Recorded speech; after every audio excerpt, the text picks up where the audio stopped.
साथियों, मैं प्रवीण कुमार सिन्हा खुले दिल से, खुले मन से, दिल से आपका स्वागत कर रहा हूं आपके अपने लोकप्रिय चैनल दिव्यांगम पर। साथियों, जैसा कि आप सभी लोग ये जानते हैं कि दिव्यांगम की पूरी टीम के 98-99% सदस्य विकलांग साथी ट्रस्ट के या तो साधारण कार्यकर्ता हैं या सक्रिय कार्यकर्ता हैं। दिव्यांगम चैनल के प्रणेता और मुख्य कर्ताधर्ता श्री विष्णुकांत मिश्र जी, जिनकी प्रेरणा से और आदेश से मैं आपके समक्ष यहाँ उपस्थित हुआ हूँ, वो भी विकलांग साथी ट्रस्ट के राष्ट्रीय अध्यक्ष हैं। साथियों, आज के इस कार्यक्रम को आपसे मेरा निवेदन है, गुजारिश है कि पूरा ज़रूर देखें, क्योंकि आज का जो सब्जेक्ट है ये केवल दिव्यांगजनों के लिए ही नहीं है।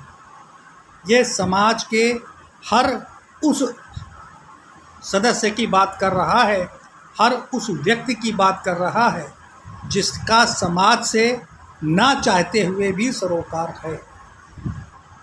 जी हाँ मित्रों, सही सुना। जो व्यक्ति ये कहने पर अपने आप को बहुत बड़ा आदमी समझता है कि मेरे पास सब कुछ है, मुझे समाज से क्या लेना देना, या वो व्यक्ति जो कहता है कि इस समाज से हमको मिला ही क्या है तो हम समाज की बात करें, इन दोनों पक्ष के लोगों के लिए आज का एपिसोड बहुत ही ज़्यादा महत्वपूर्ण है। उसका केवल और केवल एक कारण है कि आज के एपिसोड का जो शीर्षक है वो है रिश्तों की मर्यादा और रिश्तों का महत्व। जी हाँ साथियों, बिल्कुल सही आपने सुना। रिश्तों की मर्यादा और रिश्तों का महत्व आज की एपिसोड का शीर्षक है, और इस एपिसोड के शीर्षक पर आगे चर्चा जारी रखते हैं।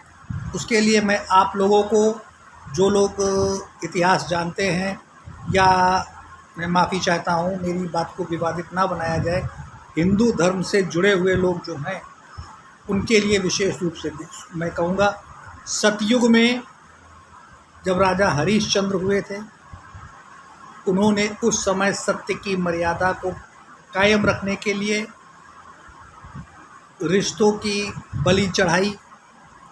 उस वक़्त की जो परंपरा थी कि किसी भी शव को कर दिए बिना आप उसका अंतिम संस्कार नहीं कर सकते, उस रिश्ते को उन्होंने अपने वो शमशान घाट पर काम करते थे।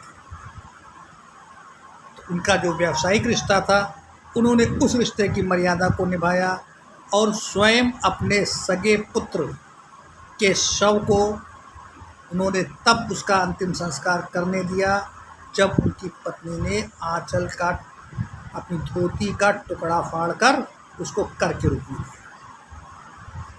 उसके बाद आइए त्रेता युग। त्रेता युग में हमारा बहुत धार्मिक ग्रंथ आया जिसका नाम रामायण रहा। इसमें भी रिश्तों की मर्यादा कैसी थी। रावण का एक भाई था कुंभकर्ण, उसने रिश्तों की मर्यादा को निभाने के लिए अपने भाई के नाम पर अपनी जान दे दी, और स्वयं उसने कहा कि भाई आपने ये काम गलत किया है कि आप साक्षात माँ जगदम्बा को उठा लाए, लेकिन आपके लिए मैं युद्ध करूँगा। अगर मैं जीता तो विजय श्री आपके लिए, और लेकिन अगर मैं वीरगति को प्राप्त हुआ तो ये समझ लेना कि देवताओं के हाथों मैं वीरगति प्राप्त हुआ। उसी रामायण में भारत जैसा दोबारा इतिहास में कोई हुआ नहीं, उनके बारे में कुछ कहने वाला है नहीं। उसी रामायण में रिश्तों की मर्यादा के लिए शायद और शायद आज तक का एक अकेला ऐतिहासिक उदाहरण रहा हो। माँ ने पुत्र वियोग में तो सबके लिए सबने सुना है कि माँ ने पुत्र वियोग में जान दे दी, लेकिन बाप ने पुत्र वियोग में जान दी, इसका पहला उदाहरण अगर कहीं मिलता है तो रामायण में राजा दशरथ के द्वारा मिलता है। इस युग के बाद अब आगे आइए, हमारा जब द्वापर युग आया, जिस युग में महाभारत हुई, उसमें रिश्तों की मर्यादा कैसे चीर चीर करके तोड़ी गई, इसका भी आपको सजीव उदाहरण मिल रहा है। हर युग में रिश्तों की मर्यादा के पैमाने बदलते रहे।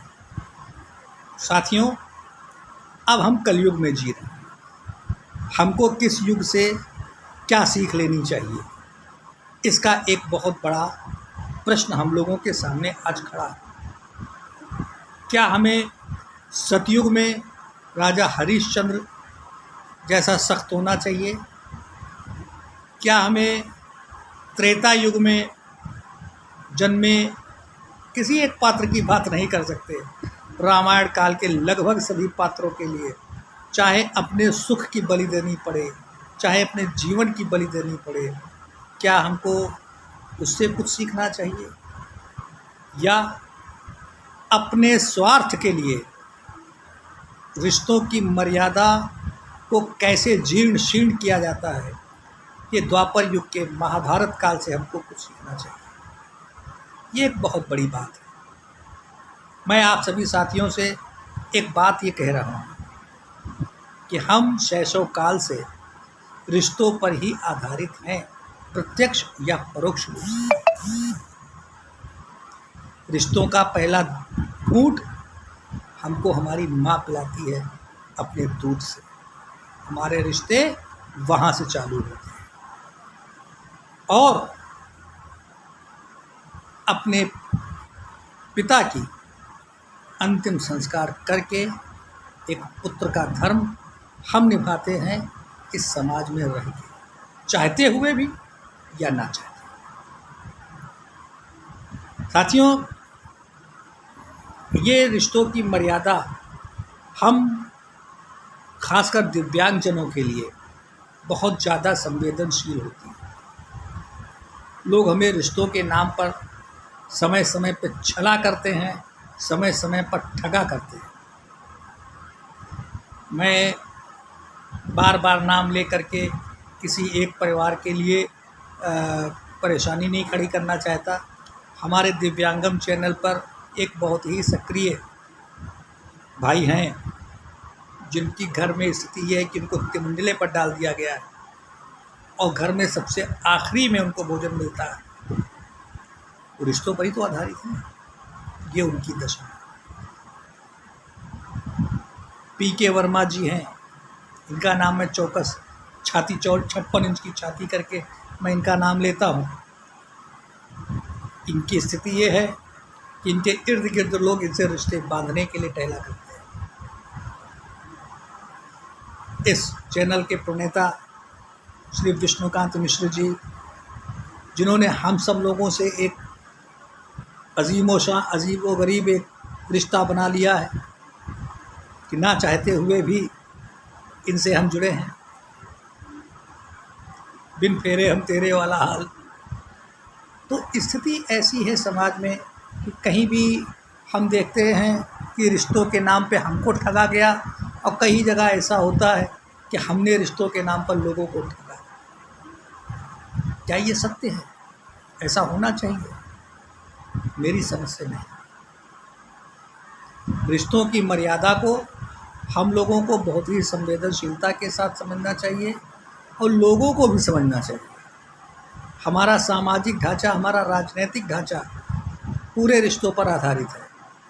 अगर देश का मुखिया अपने आप को प्रथम सेवक का दर्जा दे करके कार्य कर रहा है तो उसकी नज़र में देश की पूरी जनता, एक उसकी प्रजा जो है, अगर वो कहीं भी किसी भी तरह की परेशानी में है तो ये उसने रिश्तों का मर्यादा का उल्लंघन किया। मैं कोई किसी भी सरकार पर, किसी भी व्यक्ति पर, किसी भी दल के हिसाब से मैं बात नहीं कर रहा, ना किसी पर आरोप लगा रहा। अगर आपको किसी की आलोचना भी करनी है तो ये भी सोचकर आलोचना करनी चाहिए कि जिसकी हम आलोचना कर रहे हैं वो भी इसी समाज का रहने वाला है, हमारा मित्र है, हमारा भाई है या हमारा जानने वाला है। कहीं भी हमसे ऐसी आलोचना ना हो कहीं भी हमारे मुंह से ऐसी बात ना निकले कि जिससे मर्यादा भंग हो। मर्यादा भंग होगी तो सामने वाले व्यक्ति से जिसके लिए हम आलोचना कर रहे हैं, सामने वाले व्यक्ति के लिए जिसके बारे में हम अपनी राय प्रकट कर रहे हैं, कहीं हमको उसके सामने खुद ही शर्मसार ना होना पड़े। रिश्तों की मर्यादा हमारे इस जगह से निकलती है, रिश्तों की निर्भरता हमारे इस जगह से शुरू होती है और रिश्तों की मर्यादा और निर्भरता हमारी ज़बान पर आकर के ख़त्म होती है। अगर हम किसी से मीठे बोल बोलते हैं, साधु वचन की बात करते हैं, तो ना चाहते हुए भी उस व्यक्ति से हमारा एक जुड़ाव हो जाता है चुंबक की तरह। और जिससे हमने रूखेपन से, बेरुखे मन से अगर बात की तो बिना 3 शब्द बोले हमारा सामने वाले से हो जाता है तलाक तलाक तलाक। इसलिए रिश्तों की बात को, रिश्तों की मर्यादा को और रिश्तों की बात को करते समय हमको रहीम दास का वो दोहा याद रखना पड़ता है, रहीमन रहिला की भली जो परसे मन लाए और परसत मन मैला करे सो मैदा जल जाए। कबीरदास जी ने भी यही लिखा है, ऐसी बानी बोलिए मन का आपा खोए, औरन को शीतल करे और आपको शीतल हो। ये 2 उदाहरण मैंने जो दिए, एक तो केवल ज़बान पर है जहाँ से रिश्तों का अंत होता है, जहाँ से रिश्तों का प्रादुर्भाव होता है। पहला उदाहरण जो रहीमन रहिला की भली दिया, उसका अर्थ रिश्तों को निभाने की बात है। इसलिए साथियों, आज के इस कार्यक्रम के साथ अपना रिश्ता कायम करें, हमारा और आपका रिश्ता और मजबूत हो। इसके लिए इस एपिसोड को आप पूरी तल्लीनता के साथ, ईमानदारी के साथ देखिए, वॉच टाइम बढ़ाइए और रिश्तों की गंभीरता को समझिए। एक बार फिर आपसे मुलाकात होगी आपके अगले हमारे और आपके एपिसोड में। लेकिन कल जब आपके सामने एक नया एपिसोड आएगा, वो एपिसोड पेश करेंगी सुधा सिंह जी। तो आज के हमें कार्यक्रम की इजाज़त दीजिए और जाने से पहले मैं आपसे फिर से एक वही पुरानी गुजारिश करूंगा कि सब्सक्राइबर हमारे भले 1000 हो गए हैं, लेकिन उन सब्सक्राइबर के साथ हमें और सब्सक्राइबर आप बढ़वाएं, हमारी मदद करें। व्यूवर्स हमारे भले 30,000 हो गए हों, हमारे और व्यूवर्स बढ़ाएं, हमारी मदद करें। अभी हम वॉच टाइम में बहुत पीछे हैं, तो मैं ये चाहता हूँ कि ये 30,000 व्यूवर्स और 1,100 से ज़्यादा हमारे सब्सक्राइबर हमारा सहयोग करें और इस कार्यक्रम को अधिक से अधिक देखें। मैं नहीं कहता खाली प्रवीण सिन्हा के कार्यक्रम को, जो एपिसोड आ रहा है, चाहे सुधा सिंह जी का हो, चाहे रिजवान मंसूरी का हो, डॉक्टर मनोज गुप्ता मेरे ख्याल से वक्ताओं में सबसे ज़्यादा गंभीर और अच्छे व्यक्तियों में से एक हैं, उनका हो, चाहे इस कार्यक्रम के प्रणेता श्री विष्णुकांत मिश्र जी के एपिसोड हों, इन सारे एपिसोड को बहुत गंभीरता और तल्लीनता के साथ सुने और वॉच टाइम बढ़ाने में हमारी मदद करें। तो फिर आपसे मुलाकात होती है, तब तक के लिए जय हिंद।